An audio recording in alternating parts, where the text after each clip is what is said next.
In this video, pag-usapan natin ang sinabi ng isang veteran trader kasi habang marami ang nagsasabing tapos na ang bear market, tapos na ang deep bull run na ulit, may isang kilalang OG sa crypto nakabaliktaran ng sinasabi. Ayon sa kanya, hindi pa raw bottom si Bitcoin at kung umaasa ka ng bagong all-time high ngayong 2026, baka raw ma-disappoint ka. Ang mas matindi, meron siyang specific target, kailangan daw bumaba ni Bitcoin sa area na ito at posibleng mangyari yon around October. So sino ba yung nagsasalita at bakit pinapakinggan siya ng marami? Si Michael Terpin, isa siyang early Bitcoin investor at author ng Bitcoin Super Cycle. Matagal na siyang involved sa crypto scene lalo na noong around 2013, panahon na maliit pa ang industriya at halos hindi pa naiintindihan ng mainstream. Sa background niya, nakagawa siya ng mga bagay na nauna sa panahon. Nagtayo siya ng isang PR firm na nakafocus sa blockchain companies, nag-organize ng isa sa mga early crypto conferences at nagkaroon din ng angel investor group para sa crypto projects. Kaya kahit hindi ka agree sa kanya, may intindihan mo kung bakit mabigat ang dating ng opinion niya kasi hindi ito random account sa social media kundi taong matagal nang nasa loob ng industriya. Ngayon, ano yung mismong claim niya? Simple pero sobrang bold. Hindi pa raw nagbo-bottom si Bitcoin at unlikely daw ang bagong all-time high ngayong year. Sa pananaw niya, bago mo matawag na bull market si Bitcoin, kailangan daw makabalik muna at mag-break above 100,000.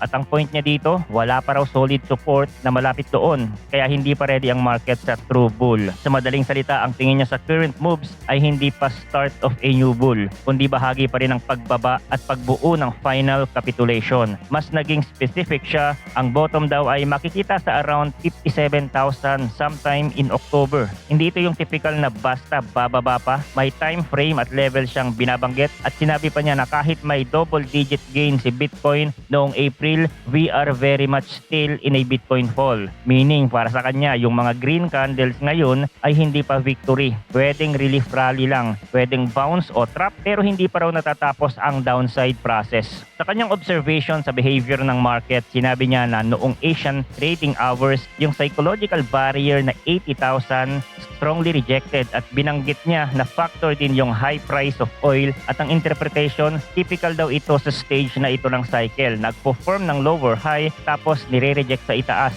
hanggang dumating yung final capitulation. Parang sinasabi ni Michael na hindi pa tapos ang sakit kasi hindi pa raw nauubos ang sellers at hindi pa raw fully nag-wash out ang market. Pero dito nagiging interesting kasi hindi lahat ng analyst fully kontra sa kanya. Tulad ni Jason Fernandez, co-founder din ng isang crypto market platform na nagsabing agree siya sa idea na hindi pa natin nakikita ang bottom pero hindi siya agree sa exact timeline. Para sa kanya, possible pa rin na hindi pa naaabot ang full capitulation ng market. Kapag sinabing capitulation, ito yung phase na kahit long-term holders napipilitan ng sumuko at magbenta ng malakihan. Ito yung moment na magpipik ang selling pressure at after nun, saka madalas nagbibuild ng real base. Kaya sabi niya, now we're definitely not there yet. Sa kanyang view, hindi pa exhausted ang macro uncertainty, hindi pa fully na-flush ang speculative leverage, kaya open pa rin ang downside volatility. So kung pareho silang nagsasabing hindi pa bottom, bakit nagkakaiba pa rin? Dahil magkaiba ang lens. Si Terpin, mas naka-anchor sa historical average at timing ng cycle bottoms. Sinasabi niya na ang fundamentals daw, mas nagtuturo sa bottom na kasama yung historical average ng 1-year period mula each cycle bottom. Kaya nakikita niya na ang 57,000 estimate, kasama pa dito ang context na parang kaparehong timeline noong last year kung kailan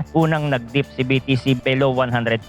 Tapos sumunod yung October 10 crash na nag-wipe out ng $19 billion leverage position. Parang pinapakita niya na may pattern ng late year pain na pwedeng maulit bago ang next big leg up. Si Fernandez naman mas nakafocus sa current conditions. Liquidity tight, higher for longer rates, risk assets adjusting at macro uncertainty hindi pa nawawala. Para sa kanya hanggat hindi nag-shift ang monetary policy ng mas malinaw o hanggat walang tunay na wash out even sa crypto markets, downside risk remains. Ibig sabihin, hindi niya kinakabit sa specific month lang, mas tinitingnan niya kung kailan talaga mapapagod ang sellers at kung kailan magiging clear na ubos na ang forced selling. ubos na ang sobrang leverage at mas stable na ang macro. Ngayon, ito yung isa pang malaking debate. All-time high ba ulit ngayong year o hindi? Si Terpin, sinabi niya, no all-time high this year. Straight. Pero syempre, hindi papayag ang ibang analyst dyan tulad ni Mati Greenspan na hindi sang-ayon. Sa kanya, overly bearish daw ang take na yon. Sinasabi niya na given the level of institutional adoption at growing interest, plausible pa rin ang bagong all-time high.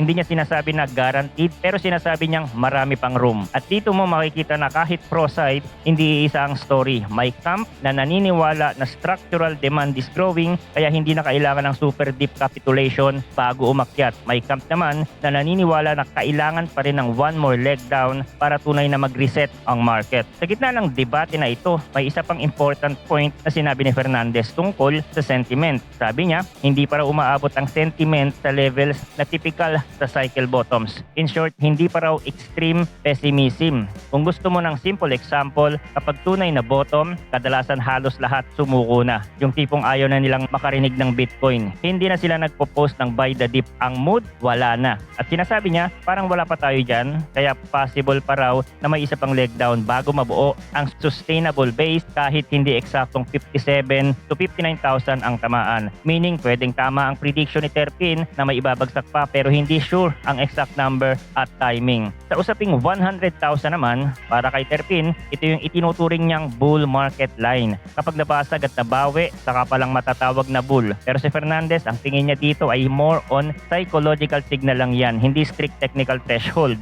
Ang true bull market daw, defined by structural higher highs at strong capital inflows, hindi lang isang price level. Pero in fairness, inamin din niya na yung psychological effect ng 100,000 pwedeng maging catalyst. Kasi kapag na-hit mo ulit ang 100,000, biglang mag-iiba ang narrative. Biglang babalik ang confidence, biglang papasok yung mga taong natakot at mag-a-activate ulit yung FOMO. At kapag nangyari yun, habang may inflows at stable macro, pwedeng mag-trigger ang actual bull behavior.